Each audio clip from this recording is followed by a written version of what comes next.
அம்மா மறைவுக்கு பிறகு அம்மாவுடைய அரசு பொறுப்பேற்றது. அப்பொழுது எப்படியெல்லாம் விமர்சனம் செய்தார்கள். எடப்பாடி பழனிசாமி தமிழகத்துடைய முதலமைச்சராக பொறுப்பேற்கின்றார்.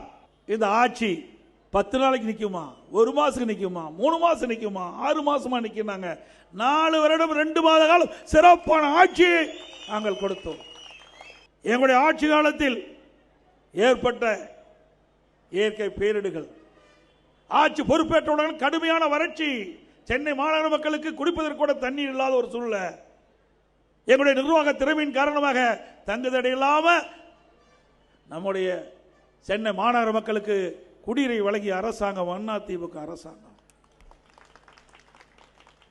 அதே போல டெல்டா மாவட்டத்தில் கஜா புயல் பல மாவட்டங்கள் அடியோடு சீரழிந்து விட்டன. வேளாண் பெருமக்கள் பாதிக்கப்பட்டார்கள், பொதுமக்கள் பாதிக்கப்பட்டார்கள்.